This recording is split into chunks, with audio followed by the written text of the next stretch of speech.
Good morning. Oh my goodness, just getting set up here. It's Wednesday. Happy hump day.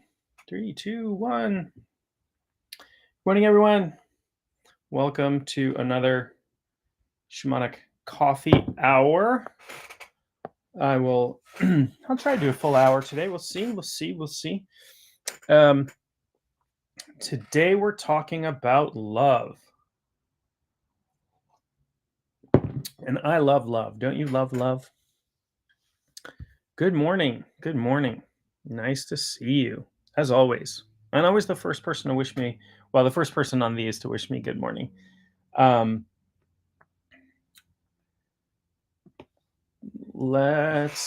so it's Wednesday, Wednesday morning as I record this. It's close to 8 in the morning. I usually start these about 8, finish about 9, this is starting my day, but, start my day of everything else that I have going on after this.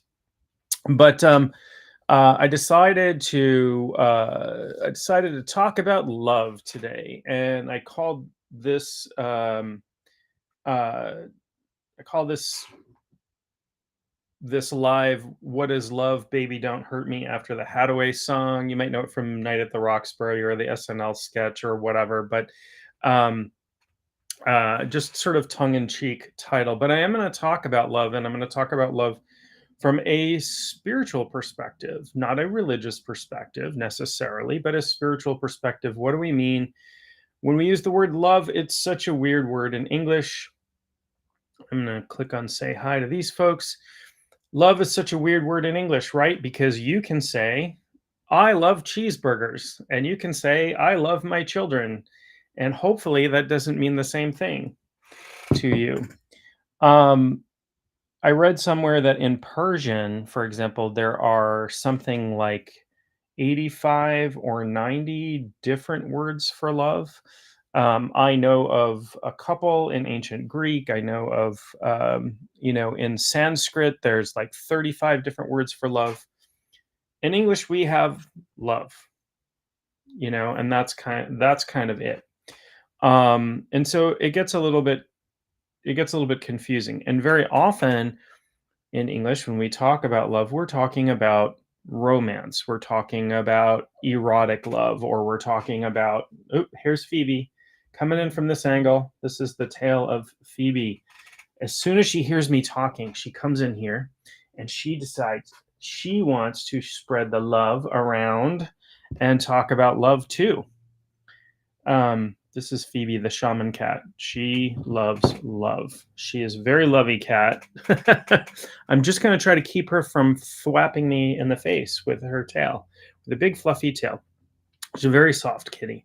Um, she's very cute. I had a complete aside, completely unrelated, but I had a doctor's appointment yesterday. I have a new doctor, just a physical, nothing. There's pretty healthy, as it turns out. So I went to the doctor's office. They're like, "Are you okay with dogs?" I'm like, "Am I okay with dogs? Give me all the dogs. I want a puppy pile right here." And they had the cutest little French bulldog. I don't know if he's always there in the office or whatever. And he kind of like followed me around, snuffling, and I gave him pats, and it was just delightful. So I love animals. So let's talk about love. Let's talk about you. Let's talk about you as love, the core of you as love. And yes, I know it does not always feel that way. We feel all kinds of things, right? And I will argue that love is not an emotion. So we should get away from that idea. We're like, how can I be love at my core if I have anger, if I have um, you know, hurt feelings? Phoebe is definitely convinced she's going to thwap me in the face with her tail. She loves thwapping me in the face with her tail, and I accept that. I love you, Phoebe. I do. And her sister, the dog Juno, is down on the floor. They're like staring up at me, like, I don't know what you're all talking about. I'm taking a nap. Keep it down. Keep it down. So I want to talk about why you, at your core, are love. You are love at your core. And so we'll, and I'm going to give some pointers along the way about things like how you might experience more love in your life. So feel free to share this if you feel like there are people for whom this message might resonate. And how do we experience more love? And I will tell you this: I don't care who you are, where you came from, what you have done, what your education is, what your ethnic, financial, whatever, any of that stuff, what your religion is, what your spirituality is. I don't care any of that. You deserve more love, not less. You do deserve to experience more love, not less. When we choose people and say these people are less deserving of love because X, we are behaving counter to spirit, counter to source, counter to whatever. Now, that does not mean, so people say, well, so and so did this to me and I should give them love. And my answer to that is not the kind of love that you're thinking about, right? I can love my abuser and not allow him back in my life. Those are not the same thing. Those are, and I talked about this when I talked about forgiveness. I can forgive people who have hurt me and not allow them back in my life just because I feel love or experience love, or I'm going to talk more about what love is. Just because I experience that, just because I allow myself to experience that, and because I allow myself to go into a loving state and hold them in love, it doesn't mean I lose my mind. It doesn't mean I lose my marbles and forget that this person has been harmful to me or hurtful to me, and that I'm going to just let them back into my life. So, I want to get that out of the way. And because often that can, times that can be a block to us being loving or experiencing like you are loving, you are love already at your core. So, the ego will say you can't love that person because they're going to hurt you, or you can't love. And this, again, I'm not talking about romantic love, and I'm not talking about letting people into your life who have been hurtful or transgressive or don't respect your boundaries or any of those things. Self-love, part of self-love is accepting your boundaries, accepting your own boundaries and knowing what they are. And self-love is critical. It's critical. It's non-negotiable. You have to love yourself. You don't have, like, I can't force you to do that. But you are love already. So let's get to it. Let's talk about what love is. And again, it's a confusing word in English because it means so many different things. It means I feel affection for, or I feel attachment to, or I have really good feelings about this or that. I love coffee. I love my morning coffee. Good morning. Good morning. Nice to see you again. So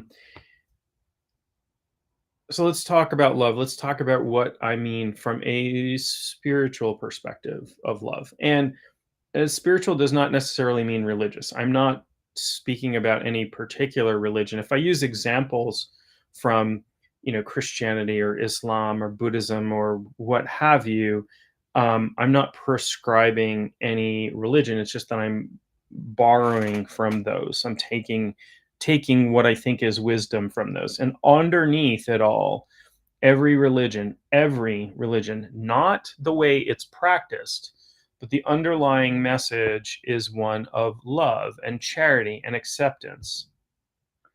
No matter what is going on politically with religions, yes, they have been perverted to commit genocide and do horrible, horrible things to other people, do very unloving things. That's different. Okay, that's human egos placing stuff on top of the message, or wiping, or completely wiping out the message, as a matter of fact, right? So, but it's there. The message is there. It's in plain language, very plain language, not even hidden in parables, right? Even the metaphors are pretty stinking obvious, right? Lots of stuff in all of these religious systems about don't be judgmental, don't be judgmental. And what do people do? They take the Bible and they use it to beat people over the head in judgment of them. Exact opposite of the teaching, exact opposite of the intention, exact opposite. So let's get into love from a spiritual perspective. Um, Thank you for your likes and all of that, and thank you for joining. I appreciate, and I will say that I love all of you. And you might say, "Well, you don't know me. How could you love me?" Well, guess what? There are people who don't know you who feel hatred towards you. And if that is possible, why can't we feel love towards people that we don't even know? Right? It's equally valid and probably more constructive and positive. Look at my hair. What's going on with my hair this morning? I don't have my regular. Here's a secret. I'm going to tell everybody a public secret. I don't have my regular hair product. It's on order. So the stuff I use to like nail my hair down to my head is on order. So anyway, um, love is very simple. Love from a spiritual perspective is very, very simple. And it boils down to one thing, and that is acceptance. Love is acceptance. What do I mean by that? So I'll explain a little bit more about that to hopefully make it clear. Um, the closest thing we often feel to pure spiritual love is when we have children, right?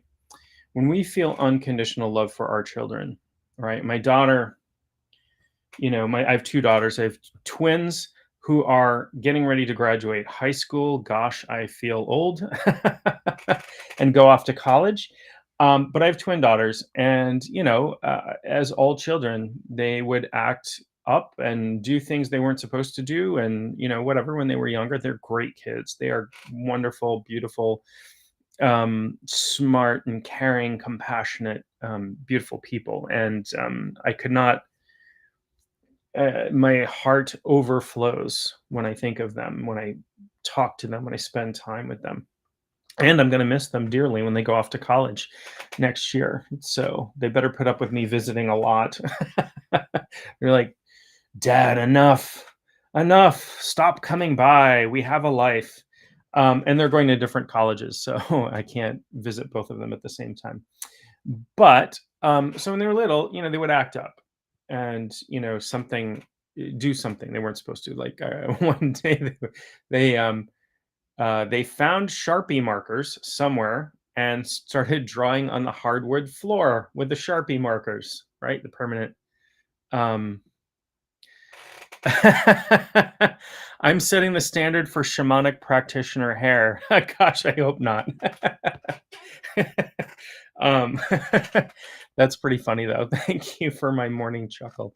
Um, yeah, it's a little crazy. Like get a what's a cartoon character? Jimmy Neutron. If anybody knows Jimmy Neutron, he's got that big like swirl of hair in front.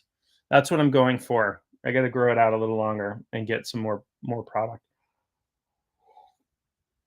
So so my daughter, we'll say one of my daughters would act up, and um you know I would have to do something, put her on timeout and talk to her about her behavior and that sort of thing.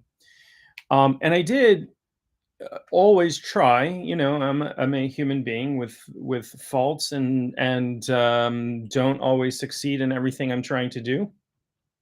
And we need to give ourselves grace for that. We need to give ourselves grace. Like we often expect perfection from ourselves, and it's unrealistic. It is really unrealistic. And we love to beat ourselves up over things, right? Over mistakes that everybody makes.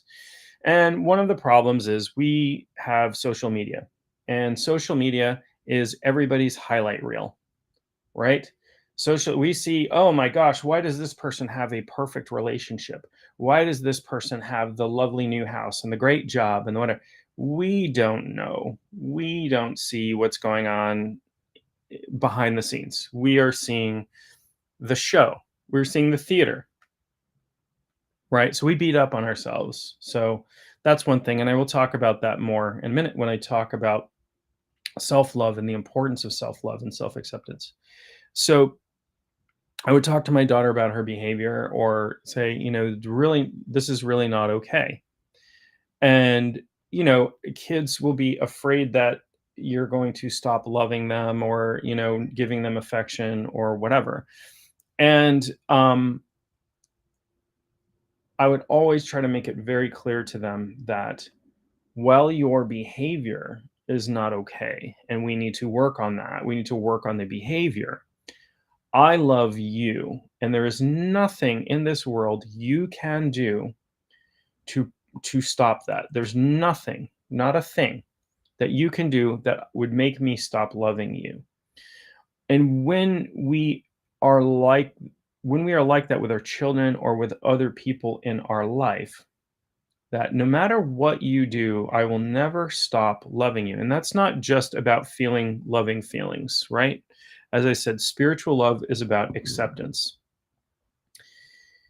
That creates such a healing space for people, such a beautiful space for people to operate within and to feel good and confident about themselves, right? When we reject people, there's stuff that happens in our brain that feels like pain, right? When we feel rejected, when we feel like we're not accepted by others. So let's get into the spiritual aspect of this a little bit. Okay. And again, I'm not talking if you have a religion or you have a form of spirituality, that's fine. I'm not arguing with that. This is not dogma. This is just, and this is my perspective. And you can decide if my perspective has value for you. Hopefully it does. And that's why I do these. Um, and even if it doesn't, that can be valuable. You can decide that, this is nonsense and I'm throwing it out. It's totally fine. I love and accept you no matter what. We don't have to agree on things for me to love you. So, whatever your belief about the beginnings of the universe, God created the universe, the Big Bang was an accident. Good morning to you. Happy Wednesday. Yes, happy hump day. I should have a little camel. I should trot a like a little camel figurine on Wednesdays for hump day. I'm going to show you something by the end of this, but my cat is planted in my lap and I can't move. She's like nailed me down to the chair. Phoebe loves the lives as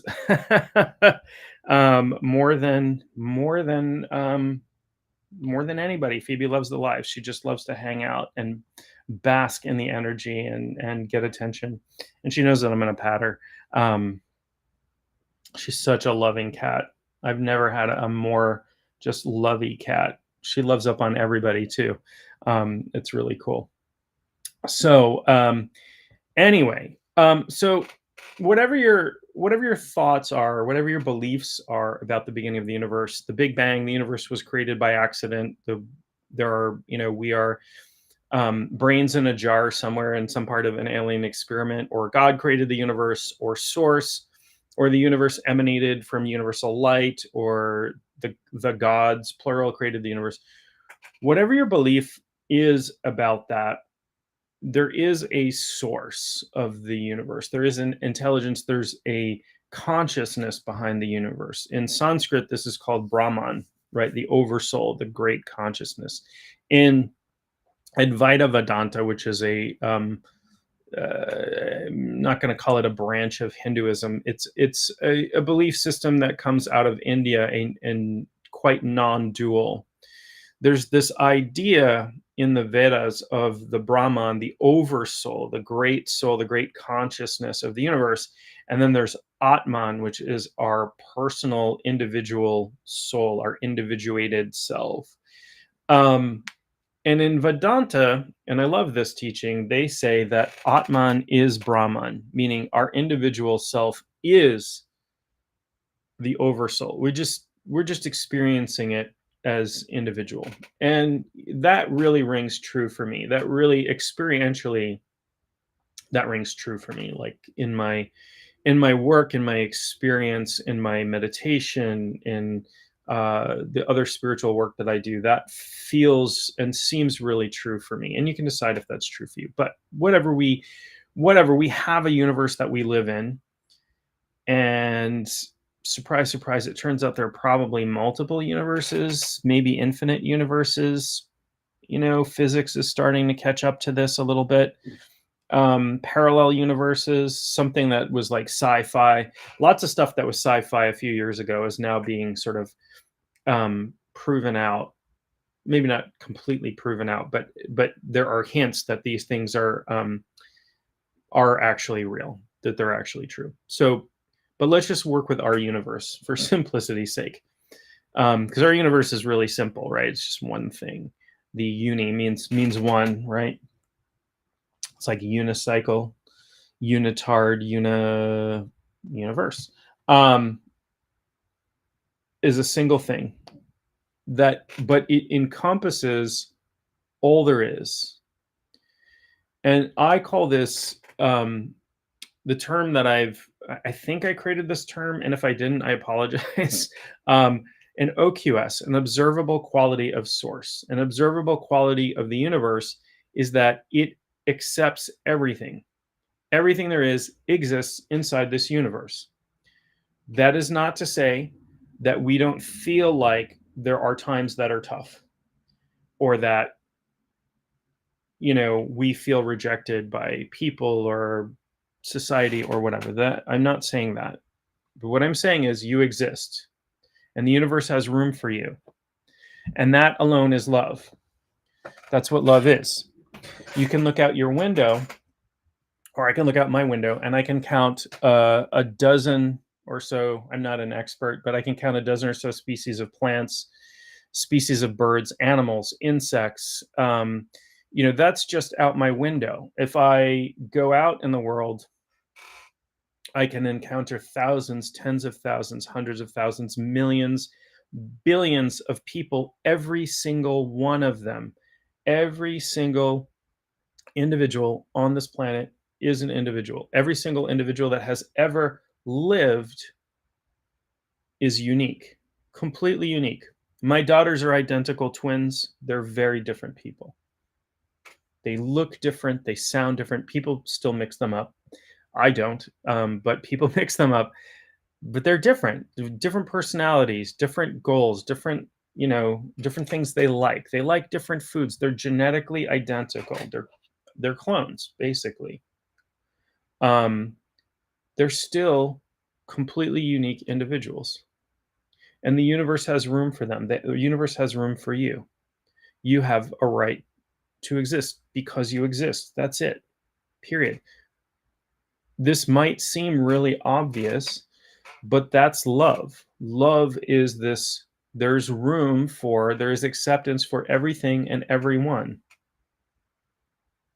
Right?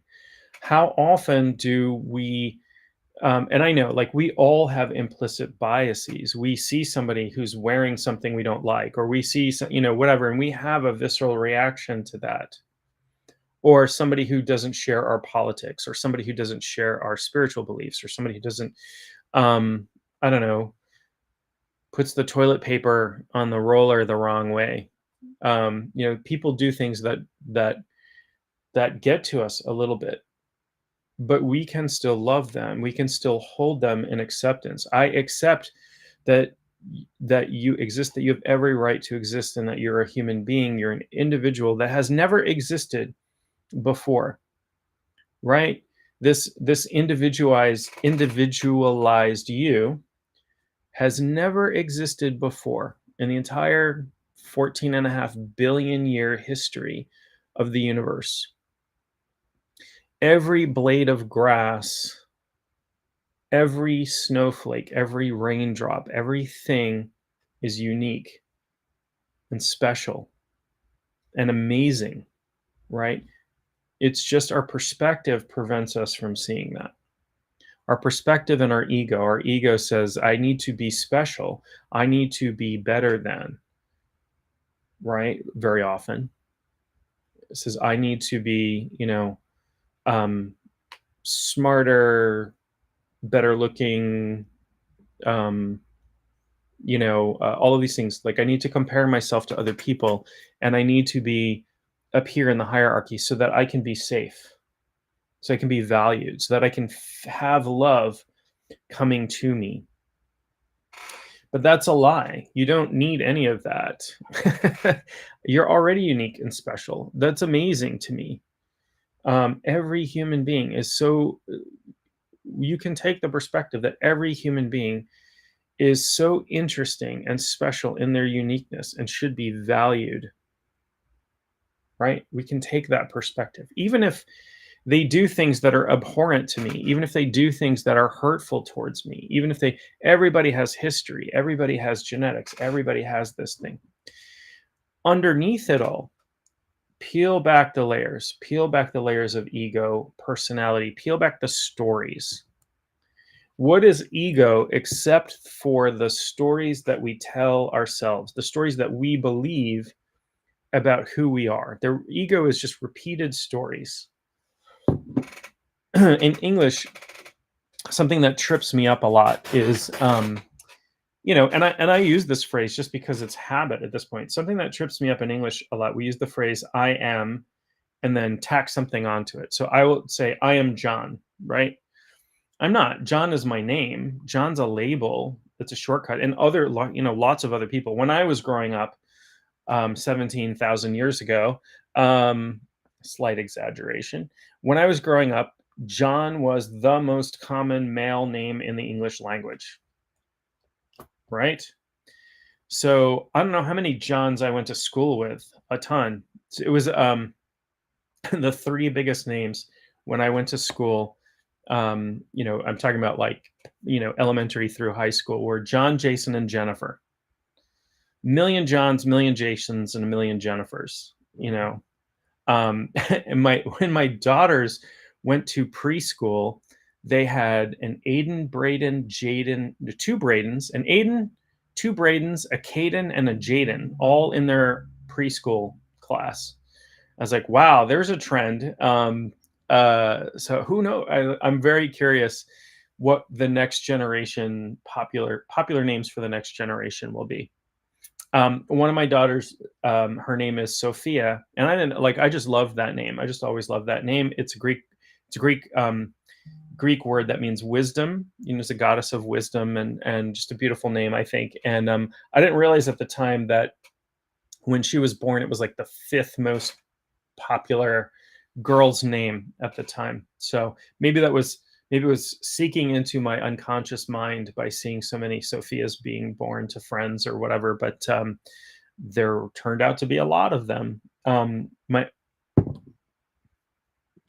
Your Braden was the original. He's almost 22. Yeah, yes, I would say that definitely in that time frame, the original, because that, I think I would say within like 4 years after that, that name and that sound, that Aiden ending sound, became really really popular. The girls have like several friends named Braden, so they have to specify. Oh, Braden S or Braden Y or Braden this. I was like, oh, okay, I know who you're talking about, because they can't just say Braden, because I won't know I won't know which one they're talking about. But the girls have a good friend who shares a last name. The last name is Moore, and we almost named Sophia the same name as this girl, and it would have been, they already get mixed up in school sometimes, and they've marked my daughter absent when this other girl is out. I was like, can you imagine if she had exactly the same name as this other girl? And in the yearbook, she's between my daughters in the yearbook, which is pretty funny because they do everything's in alphabetical order. Anyway, anyway, so where was I? We're talking about love. We're talking about spiritual love, and we're talking about you and your part in the universe. So here's the cosmology of it, right? Here is a cosmology of it, not the only cosmology of it. So everything everything that you are, your consciousness, but also your body, the energy in your body, the food that your body is digesting right now. I had I had grapes and bananas for breakfast, being healthy. I had a doctor's. I realize there's a lot of tangents today. I had a doctor's appointment yesterday. It was just a physical, nothing. It turns out I so far healthy as a horse. Knock on wood. Um, just a physical. So my doctor, I have a new doctor, and she was like, she's looking at me. She goes, asking all the doctor questions they ask in a physical, and she's like, oh, do you eat fruits and vegetables? I was like, yeah, I eat a lot of fruits and vegetables. She pauses and she kind of looks at me and she goes, every day? And I was like, yeah, yeah, every day. I do actually. I know. I maybe you can't tell by looking at me, but I do eat fruits and vegetables every day. I make it a point, and it was pretty funny though that she almost didn't believe me. Maybe people lie about that stuff. Maybe that's what it is. Maybe people are like, "Oh yeah, I eat fruits and vegetables. I had an apple last year. Totally fine." Um, if I eat breakfast, it's fruit normally. So yeah, I had eaten uh, fruit, and I eat a lot of vegetables as well. I will usually do food prep. I don't know why I started talking. Oh, I was talking about my doctor's appointment, but she didn't. It was funny. She didn't. Almost like she didn't believe me. Like I swear, promise on my honor. But as it turns out, I'm pretty healthy, and so maybe she believed me after the fact. Got my blood drawn. I don't know if you can see. I got a big bruise on my arm. I have big veins, so the Red Cross loves me. When I go in to donate blood, they're like, "You should come in more often." Like I can only come in so often. I only have so much blood to give. But they have an easy time tapping me. So anyway, let's get back to it. Let's get back source. So everything that everything that you are comes from one source. Whatever your spiritual, scientific beliefs, whatever, we could probably all agree that comes from one source. So the the atoms in your body, all of the energy in your body, all came from whatever was there before the Big Bang happened, right? And so it's connected. You are a part of all of this. You are part. So if you'll travel down this path with me for a moment, um, you know, we established the universe is a loving universe. It doesn't always feel that way. Our ego tells us otherwise. It's harsh. I get rejected. I get sick. I get this. I get that. But there is space for you here, and you exist, and you have consciousness. You're absolutely blessed. Consciousness is a freaking miracle, but we don't recognize it as such because we live in it all the time. It's like a fish in the ocean may not be aware. I don't know what fish are aware of, but may not be aware that they're swimming in water, right? Somebody said, "Do you think when you catch a fish and you take it out of the water, it feels like, and then let it go? It feels like an astronaut that's gone to space and then plummeted, or like somebody who's been abducted by aliens, brought into space, and then released back in the world." I'm like, "Oh, um, what an interesting way to perceive of that, right?" So we live in our consciousness all of the time, so it doesn't feel like a miracle, but it is, and it's amazing when you break it down and you think about it a little bit. You have light bouncing off your retinas, or some of it being absorbed in your retinas, and in your consciousness, the objects that you see arise, the subjective experience of the objects that you see. When you feel things, you're not touching solid. I'm not touching solid matter here. This is just energy. It's just vibrational energy.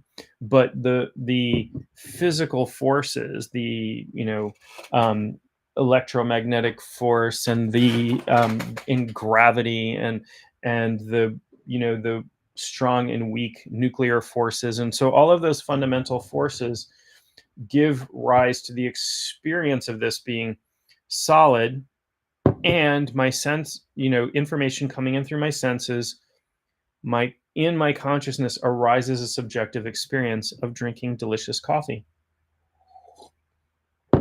And the experience of my coffee having cooled off. So I have my little carafe here. Seriously, what a great investment. I can make a pot of coffee and warm my coffee up all morning. It's delightful. And then I can have a sip and it feels like warmth to me. Because I have, there are electrical signals going into my brain, and my brain is processing and all those things, but in my consciousness arises the experience. So in your consciousness, you might feel like an individual being. You might feel like an individualized consciousness, but you're part of this oversoul. You're part of this greater consciousness. So at your core, when we peel back the layers of ego is it's the stories we tell about ourselves. It's the beliefs that we hold about who we are. It's the labels like John or dad or teacher or what have you. In yoga, most people have at least seen yoga. When they bow and they say namaste, what that means is the enlightened part of me recognizes the enlightened part of you. The soul in me recognizes the soul in you. I bow to that.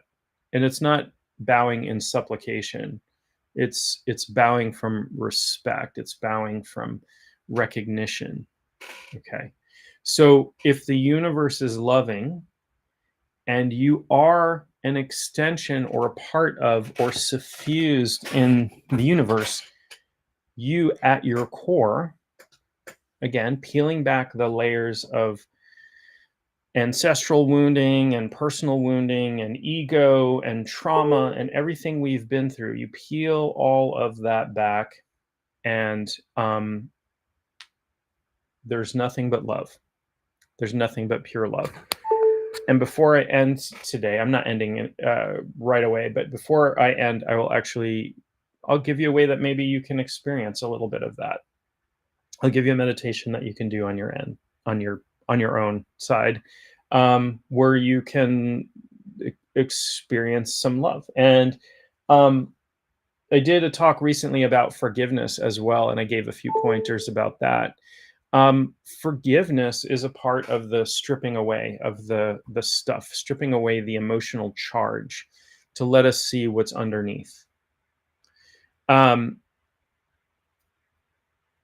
Many decades ago, when I first studied meditation, a teacher of mine explained to me that you can think of meditation, think of your consciousness like this pool of water, or this like a lake or a pond, and everything is just stirred up all the time. And so you can't really see what's underneath that, right? What meditation does is it calms the surface of the pond and allows things to settle so that we can experience the consciousness that's underneath. Now, a lot of people, when I talk about meditation, when I teach meditation, will say to me, this is the number one thing. The number one thing, I have heard this from hundreds of people over the years. People will say, I can't meditate because I cannot stop my thoughts. And my answer to that is, if you're one of these people who says, I can't meditate, can't is a 4-letter word. I can't meditate because I can't stop my thoughts. I have good news and I have bad news for you. The good news is you are alive. you have thinking going on. That's the good news. You are not probably going to stop your thoughts, not for any significant length of time.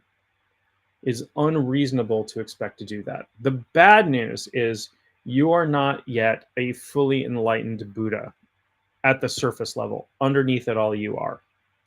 Underneath it all, You are a Buddha. If you think of Buddha was, there was a Buddha, but like the word Christ, Buddha is a title. Christ has been attached to a person, but Christ is a title. Okay, it wasn't his name. The person's name was not Jesus Christ.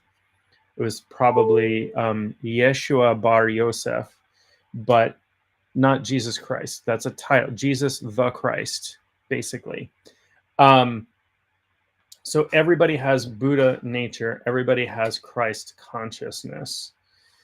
And it does not matter what your religion is. It doesn't matter what your spirituality is. That is your enlightened nature. It is your connection to divinity. We all have that. Even Phoebe has that with her fluffy tail. She's probably closer to that than most people are. Right. Phoebe doesn't have an ego, although maybe a little bit, I guess. For a cat, she's got lots of ego.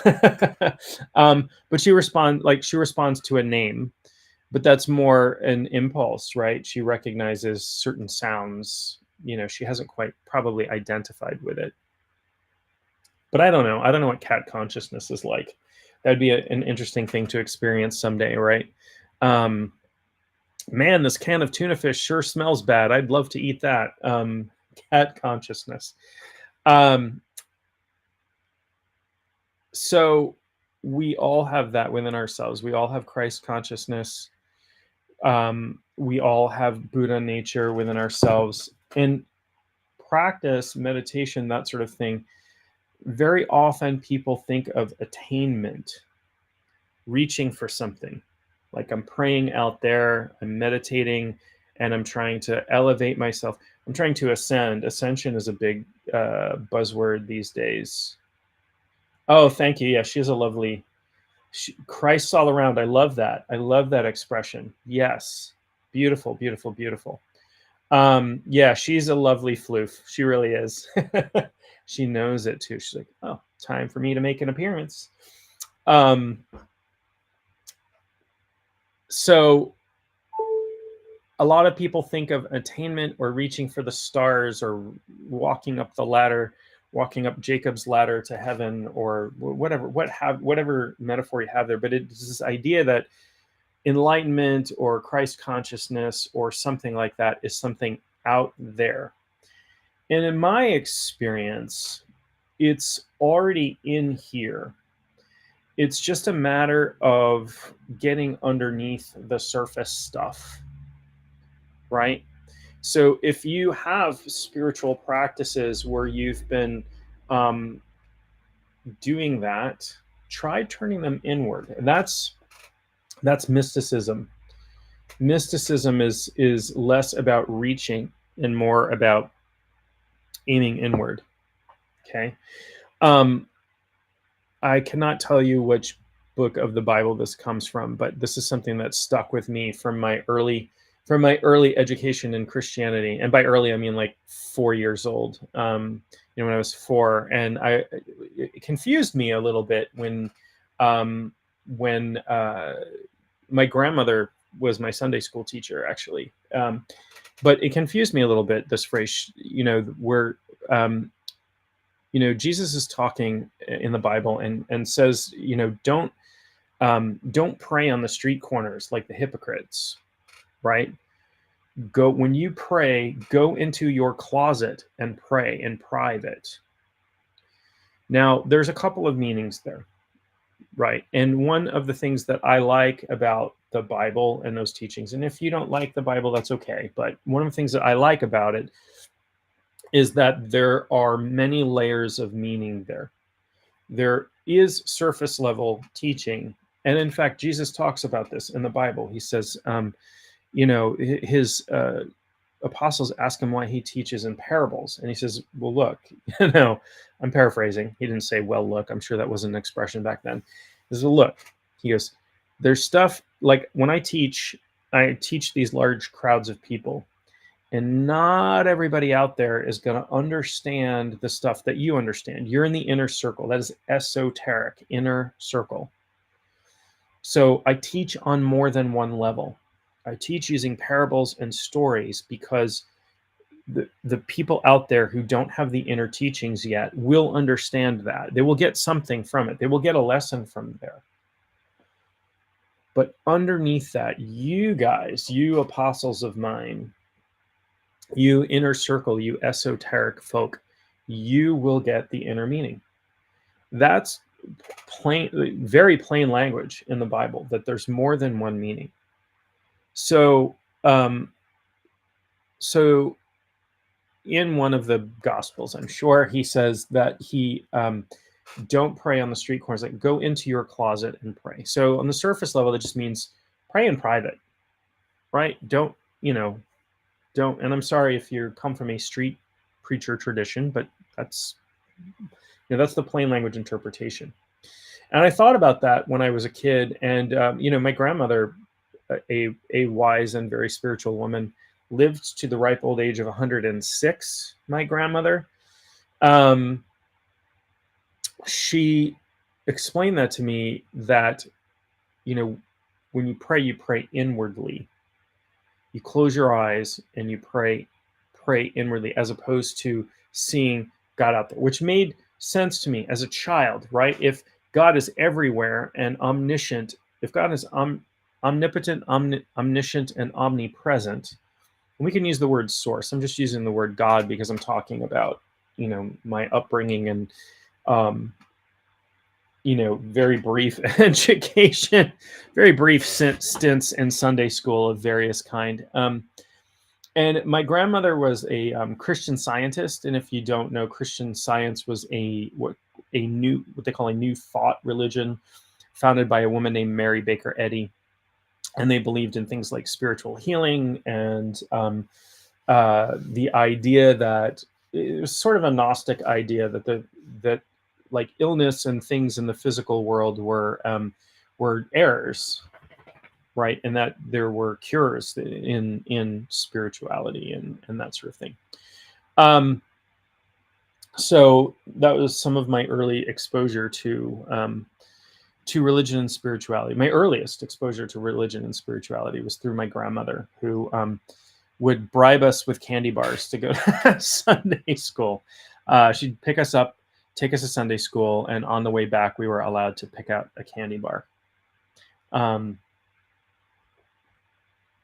My favorite was Charleston Chew, because I would bring it home and put it in the freezer, because I wasn't allowed to eat it until after lunch.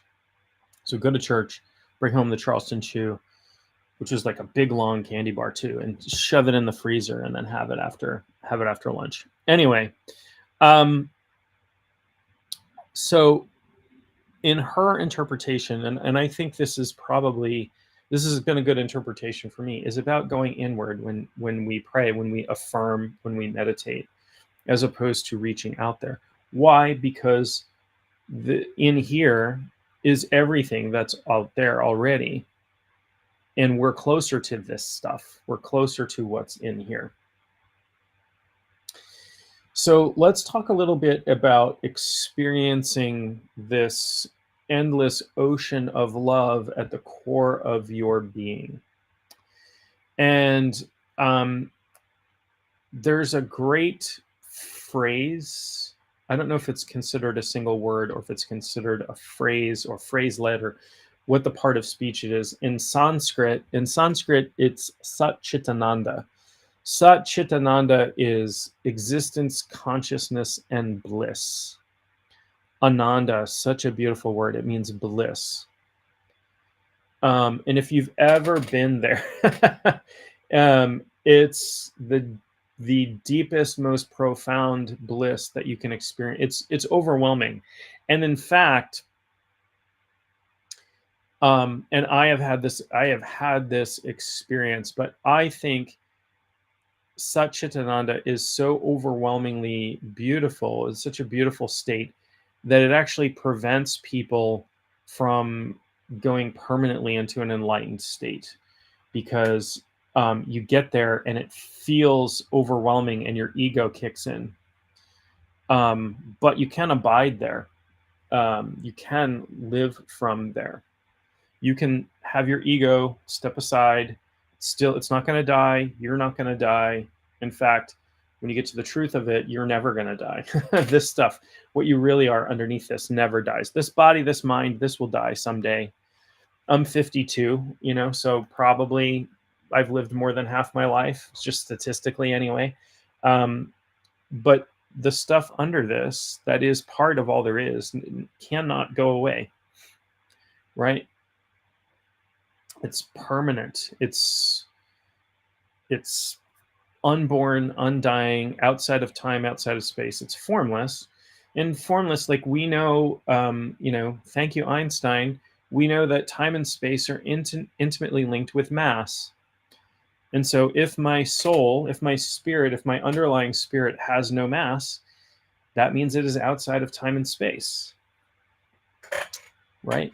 You can't weigh your spirit because it doesn't have mass. It's not affected by anything that way. So that undying, perfect part of yourself, we can reach in a couple different ways. And I'll give you a couple of experiments that you can do yourself. The first one comes from, and I've recommended this book on lots of these lives, and I've actually given copies of this book, and I've got 2 copies of this book sitting on the shelf in front of me. Highly, highly recommended to anyone. While it is a spiritual book, it is non-dogmatic and not religious, and doesn't really speak in spiritual terms. It's more psycho-spiritual.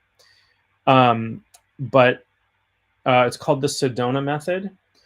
Sedona as in the town in Arizona, which it was named after. And it was written by a man named Hale Dwoskin. And you can find all kinds of information online. You can find videos by Hale and sign up for emails and take classes. I've taken classes with Hale, and I went out to Sedona. What a beautiful place. If I could afford it, I would probably live there. But it's like, ridiculously expensive place. But the Sedona Method by Hale Dwoskin. Oh, I'm so glad. I'm glad you find it interesting, and you love all of that. So this is one of their methods. The main thing that they do is called releasing. It's all about releasing emotions and stuff, right? So, let's say I feel anger or sad or whatever. So they have different methodologies for releasing those emotions, and the idea is that this stuff is bubbling up, and it wants to come out. And if we release enough of this stuff, we get to the underlying. They don't call it Satchitananda, but they call it courageousness, acceptance, and peace. The acceptance part is love, or at least that's my interpretation of it. But we go from, and they have this sort of levels. It's very technical, but these sort of levels of emotions, right? It's called AGFLAP.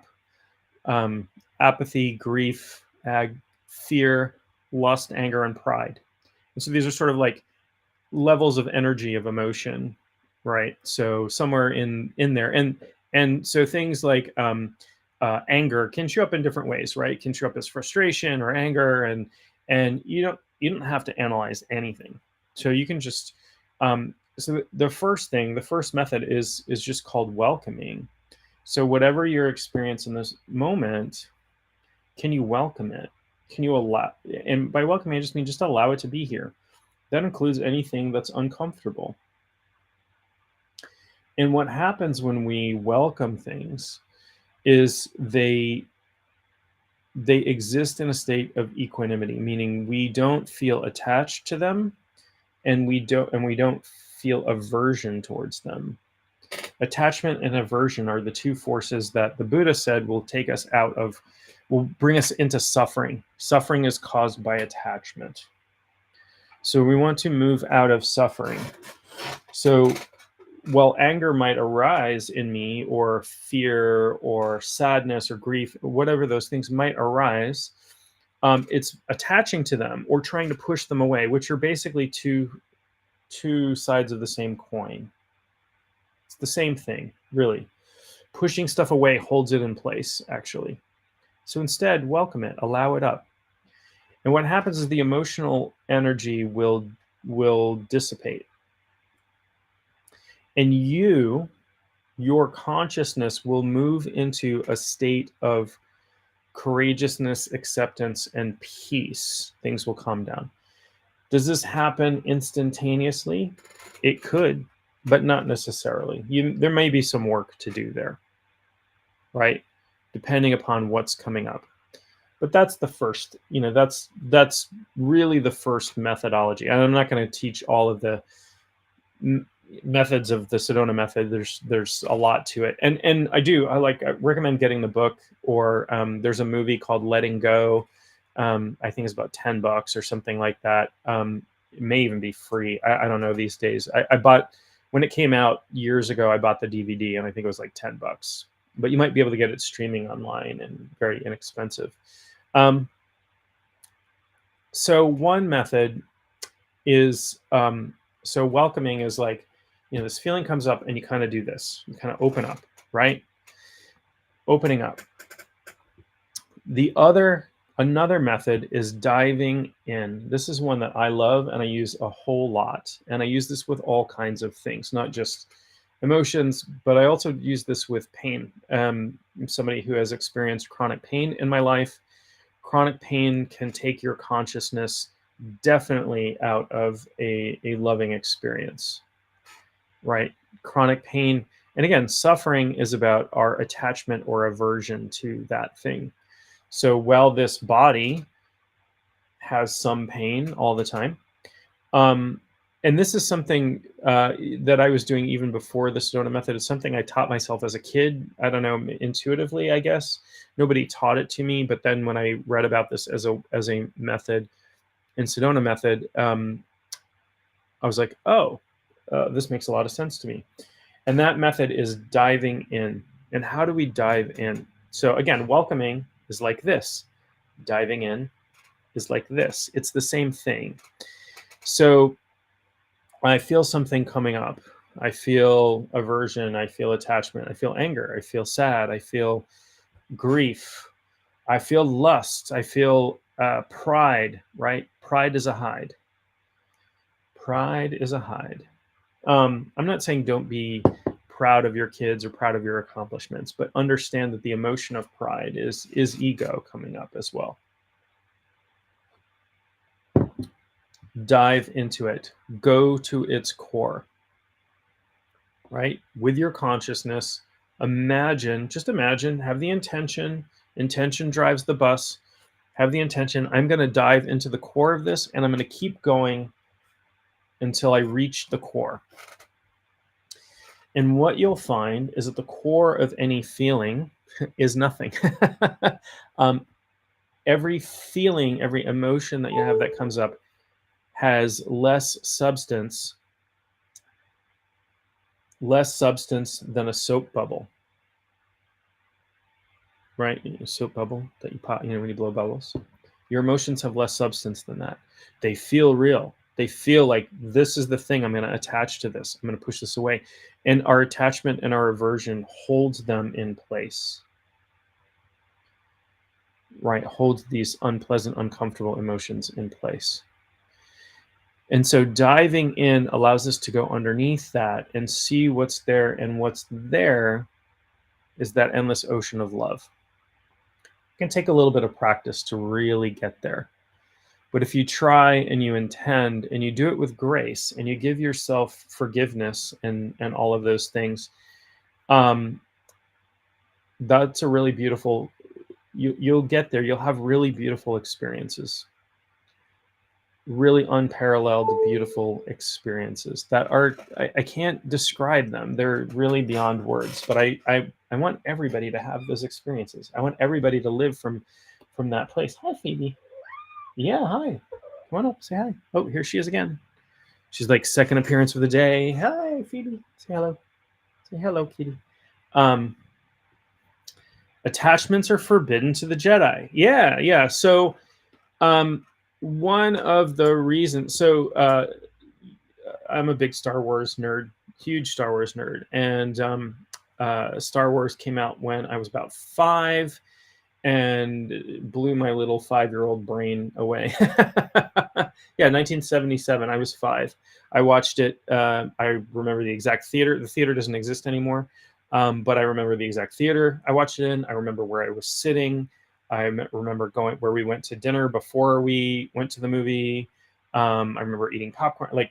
Like not too many things from when I was 5 stuck in my head to that degree as when I saw Star Wars. So it was a life changing thing for me. And one of the interesting things about, many interesting things about Star Wars, but George Lucas studied and used the work of Joseph Campbell, who wrote the books about the hero's journey, to write the original Star Wars movies. And he was borrowing a lot of Eastern beliefs, borrowing from Zen Buddhism and some of these other Eastern mystical traditions to create the idea of the Force and the Jedi and that sort of thing. My favorite of all of the movies is Return of the Jedi, where we meet Yoda and Luke Skywalker. Spoiler alert, if you haven't watched the movie from, 40 years ago or however long, 35 years ago, I'm sorry, spoiler alert. But Luke Skywalker goes to train with Yoda and Dagobah, and there's a scene where Yoda sends him down into a cave below the roots of the trees. And Luke says, "I'm not scared." And Yoda says, "You will be." And Luke goes down into the cave, and Darth Vader comes out, and they have a fight. They have a lightsaber duel, and Luke strikes Darth Vader down, and his mask blows off, and it's Luke's face underneath the mask. And so this is like pure allegory for the shamanic journey to the underworld, to face the shadow, right? You've got the light and the dark, you've got the shadow. Like it's if you've studied this stuff, it's like beating you over the head. If you're just watching the movie, which I did when I was a kid, I was like, that's really kind of weird. What's going on here? But if you study hero's journey, if you study shamanism, if you study it's really beating you over the head with this idea. But absolutely love it. But it is one of the reasons why in certain religious spiritual orders, they do things like take vows of poverty and celibacy, and they're not allowed to get married, and they're, that sort of thing. It's to lessen attachment, right? Many monastic orders, they're not allowed to get married. They're supposed to be celibate, not have children. They're not allowed to own things personally.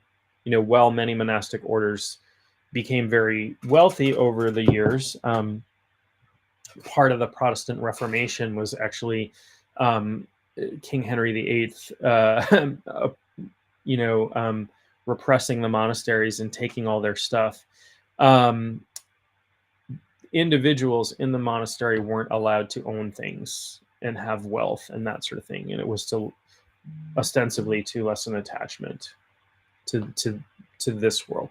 And there are monastic orders where the monks sleep in their own coffins, the coffins that they'll be buried in when they die, to remind you, which is an idea that doesn't just come from, it is an idea popularized by the Stoics, right? Memento mori, remember you will die someday. It's freeing.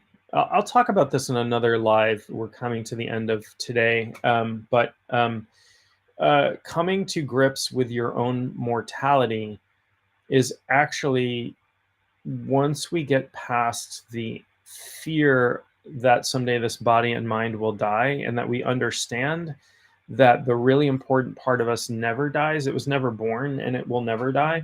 Once we get to that, it is very freeing. It doesn't mean I'm going to go out and jump off of buildings or take crazy risks or whatever, or welcome. It doesn't mean that I'm not going to try to preserve this body and this mind. I'm still using it. There's still stuff I need to do. Someday I'd like to hold my grandkids, right?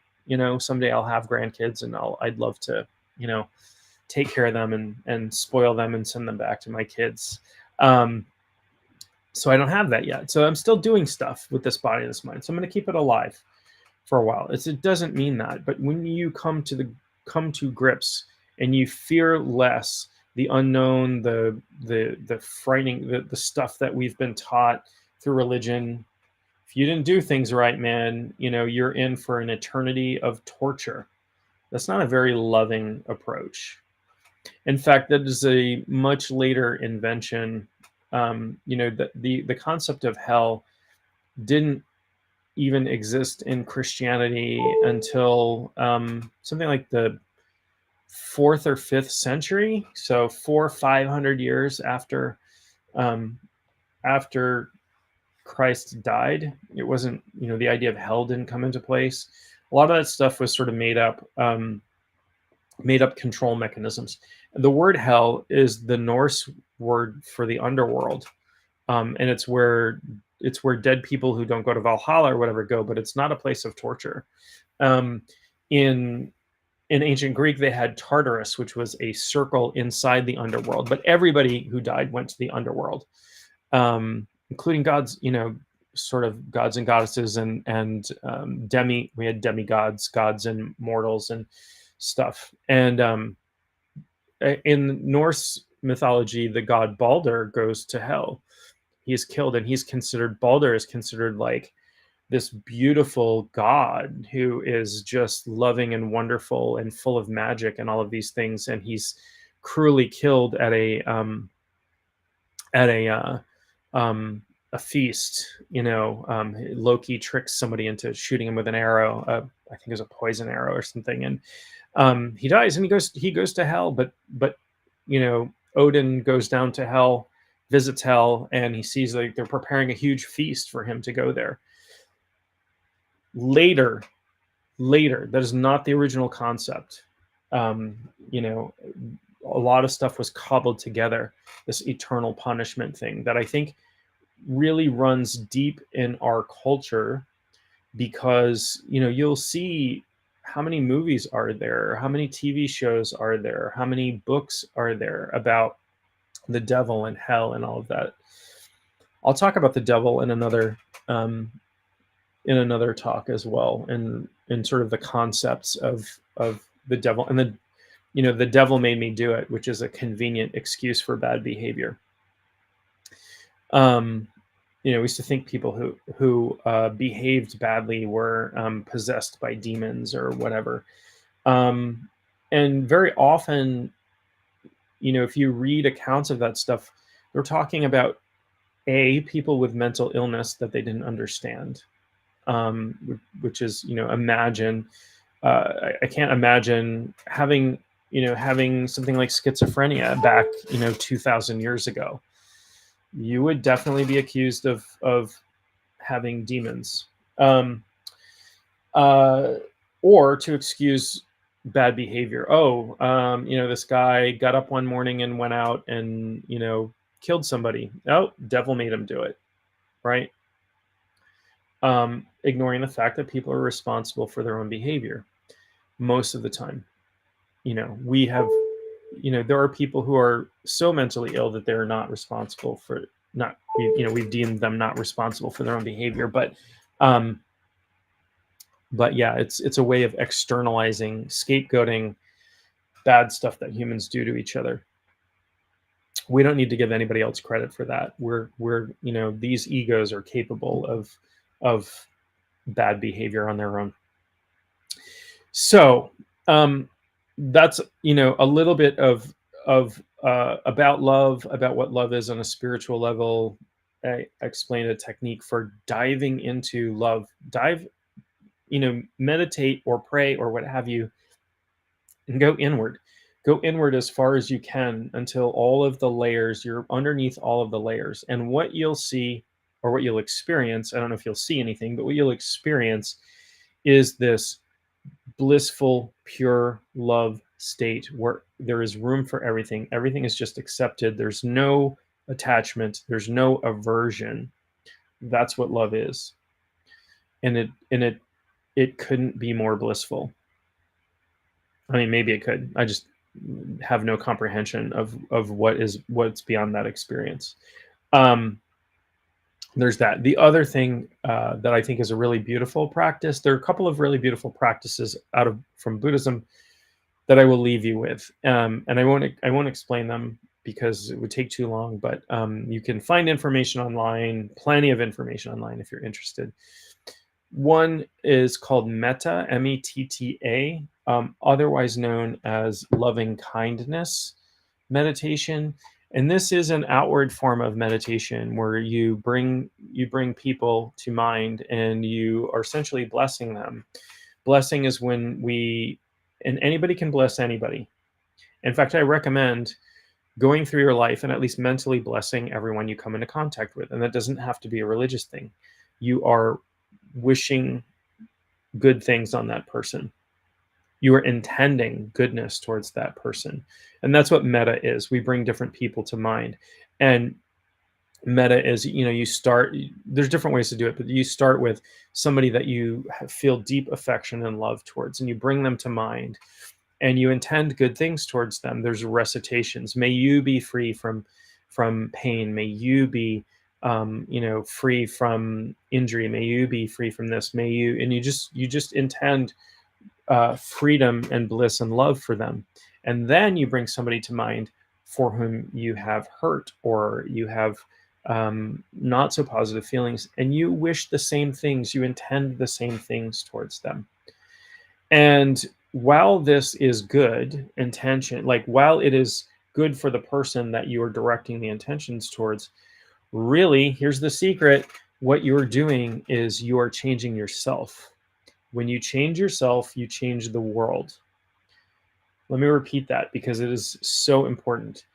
When you change yourself, when you heal yourself, when you become more loving, you become Hail Dwoskin with a D, Dwoskin, Sedona method, Hail Dwoskin. Yep. Sorry, somebody asked me a question about, Dwoskin. But you can just look the Sedona method. And I think it's sedona.com if you want to see their website, sedona.com. So when we become the secret to experiencing more love in your life is not to seek it outside of yourself. Because very often that kind of love, that romantic love, that love of friends, that even love of family sometimes is conditional and transactional. Become more loving and you will experience more love in your life. Become more loving towards others and you experience more love in your life. Yes, it's challenging when you perceive people as having hurt you or done bad things to you or whatever, but do it anyway. That's the work. That's the spiritual work. You don't have to even think of it as spiritual work if you don't want to. If you're like, yeah, that's spiritual stuff, that's for the birds. You don't have to think of it that way. You can think of it as psychological work. That's fine. The word psyche, by the way, means spirit in Greek.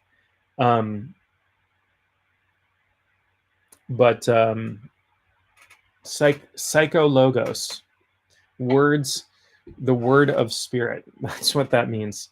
But you can think of it as psychological if you don't want to think of it as spiritual, but it is spiritual work. We're getting to our underlying spirit by becoming more loving, by aligning ourselves with the universe, with source, with God, right? People say all the time, God is love. But those same people don't always live that way, don't always live by that example. I think there's a surface level understanding, but not a deeper understanding. You don't have to become a mystic or a monk or a shaman or a priest or priestess or anything to experience that yourself, because you already have it. You are already a beautifully divine being. You are whole, complete, and perfect, just as you are. And when we namaste, or we put our hands together, we do this. In Japanese, it's called gasho.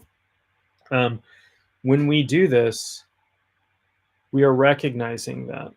We're recognizing that the whole, complete, and perfect part of me recognizes the whole, complete, and perfect part of you. And that part is love. It's pure love. So metta is one practice. There's another practice that's really, really beautiful as well. It's called Tonglen, Tonglen. This is a Tibetan practice specifically, although I'm sure there are other similar practices. In Tonglen meditation, you actually, and again, there are different ways of practicing this, but, and you can find them online. You actually take in the suffering of the world and can use your body like an alchemist's lab to convert that to loving, beautiful energy, and then exude that. Right? That is a very deep spiritual alchemical practice, but anybody can do it. Very often, there are a lot of mystical practices that take years and years and years to master. None of these practices do. You can do them right now, sitting right where you are with no training whatsoever. You are very welcome. The universe sends back what you put out. Absolutely, 100%. If you're loving, you will receive love. 100%. If you're generous, you will experience the generosity of others. 100%. Yes, I could not agree more. I could not agree more. And when you transform yourself, when we transform ourselves merely by stripping away the illusion of who we are, when we do that work, we show up differently in the world, and the world has changed. I am 100% sure of that. I have never been convinced of anything more in my life because I've seen it in myself with my own work. So with that, I have talked way over time. I have to run and pay the bills, and so they say. Thank you all for joining in again. And so now you know when I say I love you at the end of these things that you understand what I'm talking about. And I do. I do love each and every one of you, whether I've met you or not. You are so welcome. You've done it while channeling. Yes, absolutely. Again, thank you all for joining. I appreciate all of you. Thank you. Thank you for being here every single time. I appreciate and love you. And we'll talk to you all very soon. I may do another one of these this week. We'll see what Friday brings. Going to be lovely weather today. So I'll be out there mowing my lawn and doing yard work today. So later on. Salute, as they say, and my love to you.